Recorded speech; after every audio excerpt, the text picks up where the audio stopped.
Bhim army Karnataka ರಾಜ್ಯ ಸಮಿತಿ ಬೆಂಗಳೂರು ನಗರದ ನೂತನ ಕೇಂದ್ರ ಕಚೇರಿ ಕಟ್ಟಡ ನಿರ್ಮಾಣಕ್ಕೆ ಮಹಾಲಕ್ಷ್ಮಿ ಲೇಔಟ್ನ ವೃಷಭಾವತಿ ನಗರದಲ್ಲಿ ಭೂಮಿ ಪೂಜೆ ನೆರವೇರಿಸಲಾಯಿತು.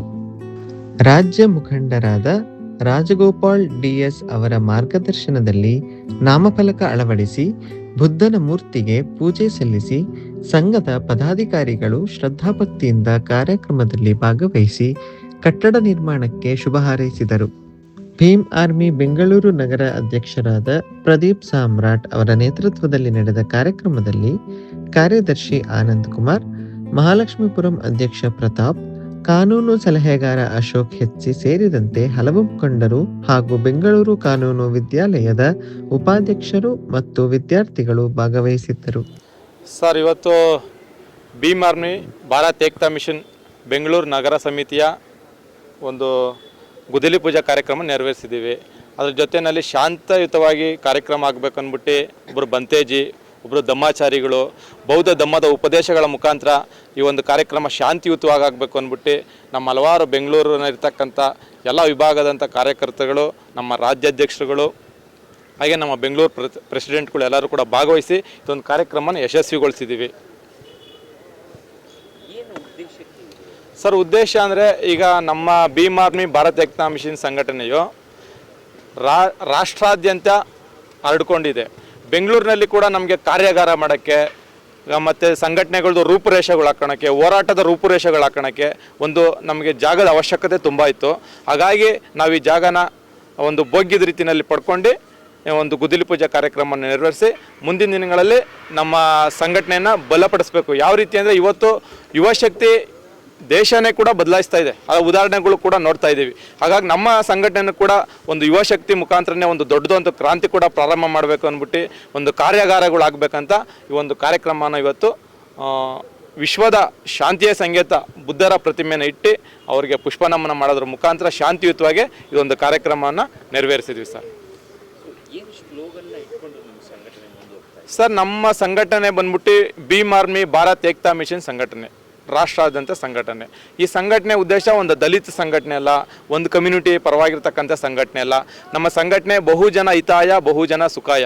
ಈ ದೇಶದಲ್ಲಿ ಬಹುಸಂಖ್ಯಾತ ಯಾರಿದ್ದಾರೋ ಅವ್ರಿಗೆ ಯಾವುದೇ ರೀತಿ ಯಾವುದೇ ವರ್ಗ ಜಾತಿ ಭೇದ ಇಲ್ಲದೆ ಯಾರಿಗೆ ದೌರ್ಜನ್ಯಗಳಾದಾಗ ಅನ್ಯಾಯಗಳಾದಾಗ ಅದ್ರ ವಿರುದ್ಧವಾಗಿ ಪ್ರತಿಭಟಿಸೋದು. ಅತಿ ಮುಖ್ಯವಾಗಿ ಯುವಶಕ್ತಿ. ಇವತ್ತೇನಾದರೂ ಯುವಕರಿಗೆ ನೋಡಿ ಸರ್, ಎಷ್ಟೊಂದು ಎಕ್ಸಾಮ್ಗಳು, ಕಾಂಪಿಟೇಷನ್ ಎಕ್ಸಾಮ್ಗಳು ಬರೀತಾರೆ, ಹಗರಣಗಳು ಆಗ್ತಾರೆ ಅಂತ, ಪೇಪರ್ ಲೀಕ್ ಅಂತ ಮಾಡ್ತಾರೆ. ಅದಾದಮೇಲೆ ಅಷ್ಟು ಜನ ಯುವಕರು ಭವಿಷ್ಯಗಳು ಹಾಳಾಗ್ತದೆ ಅಂತ ಅದ್ರ ಬಗ್ಗೆ ದೊಡ್ಡದಾಗಿ ಕ್ರಾಂತಿ ಆಗಬೇಕು.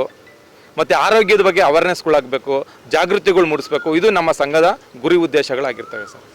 ನೀವು ಹೇಳಿದಾಗೆ ಸಮಾಜದ ಎಲ್ಲರೂ ಮತ್ತು ಸುಖ ಕಾಪಾಡ್ತಕ್ಕಂಥದ್ದು ಎಲ್ಲ ಕೆಲಸಗಳು ನಂಬ್ಕೊಂಡಿದ್ದೀವಿ ಅಂತ ಹೇಳ್ತೀವಿ. ಈ ರೀತಿಯಾದ ನೂರಾರು ಸಂಘಟನೆಗಳು ಇವತ್ತು ಪ್ರಚಲಿತವಾಗಿದ್ದಾವೆ. ಬಟ್ ಯಾವ ಕೂಡ ಒಂದು ಒಗ್ಗಟ್ಟನ್ನು ಪ್ರದರ್ಶನ ಮಾಡ್ತಿಲ್ಲ. ಹಾಗಾಗಿ ಎಲ್ಲೋ ಒಂದು ಕಡೆ ಯಾವ ಏಳಿಗೆ ನಡೀತಾ ಇಲ್ಲ ಅನ್ನೋ ಒಂದು ಆರೋಪ ಇದೆ ಸರ್. ಒಗ್ಗಟ್ಟು ಅಂತ ಹೇಳಕ್ಕೆ ಬಂದರೆ, ಈಗ ನಾವು ಒಂದು ಕುಟುಂಬದಲ್ಲಿ ಇರ್ತೀವಿ, ಒಂದು ಕುಟುಂಬದಲ್ಲಿ ಇದ್ಕೊಂಡು ನಾವು ಅಣ್ಣ ತಮ್ಮದಿರದಲ್ಲಿ ನಮಗೆ ಕೂಡ ವೈರತ್ವಗಳು ಇರ್ತವೆ. ಹಾಗಾಗಿ ಸಂಘಟನೆಗಳು ಕೆಲವೊಂದು ಭಿನ್ನಾಭಿಪ್ರಾಯಗಳಿರ್ತವೆ. ಆದರೆ ಇಡೀ ದೇಶದಲ್ಲಿ, ಇಡೀ ರಾಜ್ಯದಲ್ಲಿ ಎಷ್ಟೇ ಸಂಘಟನೆಗಳು ಅವ್ರ ಗುರಿ ಉದ್ದೇಶ ಒಂದೇ, ಈ ದೇಶ ಐಕ್ಯತೆ ಆಗಬೇಕು, ಈ ದೇಶ ಅಭಿವೃದ್ಧಿ ಆಗಬೇಕು ಅನ್ನೋದು ಒಂದು ಗುರಿ ಉದ್ದೇಶ ಇರುತ್ತೆ ಸರ್. ಕುಟುಂಬದಲ್ಲಿ ನಾನಾ ರೀತಿ ಭಿನ್ನಾಭಿಪ್ರಾಯ ಇರುತ್ತೆ ಅನ್ನೋ ಮಾತು ಹೇಳಿದ್ರಿ. ಆದರೆ ಕುಟುಂಬಕ್ಕಷ್ಟೇ ಸೀಮಿತ ಆಗಿರುತ್ತೆ. ಆದರೆ ಸಂಘಟನೆಗಳು ಸಮಾಜಮುಖಿಯಾಗಿರಬೇಕಾಗುತ್ತೆ. ಸೊ ಆ ನಿಟ್ಟಿನಲ್ಲಿ ಎಲ್ಲರೂ ಒಗ್ಗಟ್ಟಾಗಿರ್ಬೇಕು ಅಂದರೆ ಏನು ಕರೆ ಕೊಡ್ತೀರಾ ಸರ್? ಒಗ್ಗಟ್ಟಿನಲ್ಲಿ ಇರಬೇಕಂದ್ರೆ ಅವರು ಏನೇ ಅವರು ಮನಸ್ತಾಪಗಳು ಭಿನ್ನಾಭಿಪ್ರಾಯಗಳು ಏನೇ ಇದ್ರೂ ಬದಿಗಿಟ್ಬಿಟ್ಟು ಒಂದು ಹೋರಾಟ ಅಂತ ಇದ್ದಾಗ ನಮ್ಮ ವೈಯಕ್ತಿಕ ಏನೇ ಇತ್ತು ಅಂದ್ರೂ ಬೀದಿಗಿಳಿದು ಹೋರಾಟ ಮಾಡ್ತಾರಲ್ಲ ಸರ್, ಅದು ಬಿಟ್ಟು ಇನ್ನೇನು ಹೇಳೋಕ್ಕಾಗಲ್ಲ ಸರ್. ಅದೊಂದು ಮಾಡ್ಬೋದು.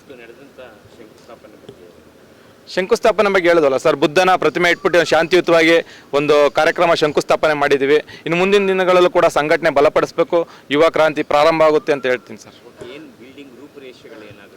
ಹೌದು ಸರ್, ದೊಡ್ಡದಾಗಿ ಈಗ ನೋಡಿ ಸರ್, ನಮ್ಮ ಸಂಘಟನೆ ಹಲವಾರು ಜಿಲ್ಲೆಗಳಿಂದ ಇದೆ. ನಮ್ಮ ಜಿಲ್ಲೆಗಳಿಂದ ಅಧ್ಯಕ್ಷಗಳು, ರಾಜ್ಯಾಧ್ಯಕ್ಷಗಳು, ಜಿಲ್ಲಾ ತಾಲೂಕು ಅಧ್ಯಕ್ಷಗಳೆಲ್ಲ ಬಂದಾಗ ಅವ್ರು ಬೆಂಗಳೂರಿನಲ್ಲಿ ಉಳ್ಕೊಳಕ್ಕೆ ಅವ್ರಿಗೆ ಜಾಗದ ಅವಶ್ಯಕತೆ ಇರಲ್ಲ. ಅಟ್ಲೀಸ್ಟ್ ಅವ್ರು ಇಲ್ಲಿ ಬಂದಾಗ ಒಂದು ದಿವಸ 2 ದಿವಸ ಉಳ್ಕೊಂಡು ಇಲ್ಲಿ ಕಾರ್ಯಾಗಾರಗಳನ್ನೆಲ್ಲ ಅಟೆಂಡ್ ಮಾಡ್ಕೊಂಡು ಅವ್ರು ಹೋಗ್ಲಿಕ್ಕೆ ಹತ್ರ ಆಗುತ್ತೆ ಅಂತ ಈ ಒಂದು ಜಾಗನ ಆಯ್ಕೆ ಮಾಡ್ಕೊಂಡಿದ್ದೀವಿ ಸರ್.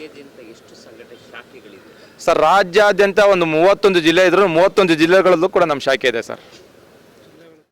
ಬಳಸೋದಾಗಿರ್ಬೋದು ಅಥವಾ ಅದನ್ನ ಉಪಯೋಗಿಸೋದಾಗಿರ್ಬೋದು ಕಾನೂನು ಪ್ರಕಾರ ಅದು ಕಾನೂನು ಬಾಹಿರ ಅಂತ ಆಗಿರುತ್ತೆ. ಅದು 6 ತಿಂಗಳಿಂದ 5 ವರ್ಷಗಳ ಕಠಿಣ ಶಿಕ್ಷೆ ಮತ್ತು ಕಮರ್ಷಿಯಲ್ ಪರ್ಪಸ್ ವಾಣಿಜ್ಯವಾಗಿ ಅದನ್ನು ಇಟ್ಕೊಂಡು ವ್ಯಾಪಾರ ಮಾಡ್ತಿದ್ರೆ ಅವ್ರಿಗೆ ಲೈಫ್ ಇಂಪ್ರಿಸ್ಮೆಂಟ್ ಜೀವಾವಧಿ ಶಿಕ್ಷೆ ಆಗುವಂತಹ ಸಾಧ್ಯತೆಗಳು ಇರ್ತದೆ. ಸೊ ಯಾರು ಕೂಡ ಈ ರೀತಿ ಮಾದಕ ದ್ರವ್ಯಗಳ ವ್ಯಸನಕ್ಕೆ ಬಲಿಯಾಗಬೇಡಿ.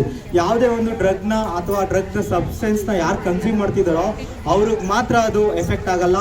ಅವರು ಮುಂದೆ ಮದುವೆ ಆಗಿ ಅವ್ರ ಮಕ್ಕಳು ಹುಡ್ತಾರಲ್ಲ, ಮಕ್ಕಳಿಗೂ ಕೂಡ ಎಫೆಕ್ಟ್ ಆಗುತ್ತೆ. ಇದು ಸೈಂಟಿಫಿಕಲಿ ಪ್ರೂವ್ ಆಗಿದೆ. ಅದು ಬ್ಲಡ್ಡಲ್ಲಿ ಅದು ಆ ಸಬ್ಸ್ಟೆನ್ಸ್ ಎಲ್ಲ ಬ್ಲಡ್ಡಲ್ಲಿ ಮತ್ತು ಬೇರೆ ಅಂಶಗಳಲ್ಲಿ ಅದು ಒಂದು ಬಾಡಿಯಿಂದ ಇನ್ನೊಂದು ಬಾಡಿಗೆ ಟ್ರಾನ್ಸ್ಫರ್ ಆಗಿ ಹುಟ್ಟುವಂಥ ಮಕ್ಕಳು ಕೂಡ ನ್ಯೂನ್ಯತೆಯಿಂದ ಕೂಡಿರ್ತಾರೆ.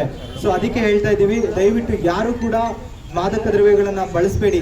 ಆ ರೀತಿ ಏನಾದ್ರು ಬಳಸೋದು ನಿಮಗೆ ಕಂಡು ಬಂದರೆ 112ಗೆ ಕರೆ ಮಾಡಿದ್ರೆ ಅವರು ಇಮಿಡಿಯೇಟ್ ರೆಸ್ಪಾನ್ಸ್ ಮಾಡ್ತಾರೆ. ಅದ್ರ ಜೊತೆಗೆ ಇನ್ನೊಂದು ಮಾದಕ ದ್ರವ್ಯಗಳ ನಿಷೇಧಕ್ಕೋಸ್ಕರ ಒಂದು ಹೊಸ ಹೆಲ್ಪ್ಲೈನನ್ನು ಕ್ರಿಯೇಟ್ ಮಾಡಿದ್ದಾರೆ. ಆ ಹೆಲ್ಪ್ಲೈನ್ ನಂಬರ್ ಬಂದು 1933 1933. ಈ ಹೆಲ್ಪ್ಲೈನ್ಗೆ ನೀವು ಕರೆ ಮಾಡಿದ್ರೆ ಮಾದಕ ದ್ರವ್ಯಕ್ಕೆ ಸಂಬಂಧಪಟ್ಟಂಗೆ ನಿಮಗೆ ಅವ್ರು ಏನಾದರೂ ಆ ಥರ ಚಟುವಟಿಕೆಗಳು ನಡೀತಿದೆ ಅಂದರೆ ಅದರ ವಿರುದ್ಧ ಕ್ರಮ ತಗೊಳ್ಳುವಂತಹ ಕೆಲಸವನ್ನು ಗೌರ್ಮೆಂಟ್ ಮಾಡುತ್ತೆ. ಸೊ ದಯವಿಟ್ಟು ಎಲ್ಲರೂ ಕೂಡ ಈ ಮಾದಕ ದ್ರವ್ಯಗಳ ನಿಷೇಧವನ್ನು ಮಾಡಲಿಕ್ಕೆ ನೀವೆಲ್ಲರೂ ಕೂಡ ಸಹಕಾರ ಕೊಡಿ. ಈಗ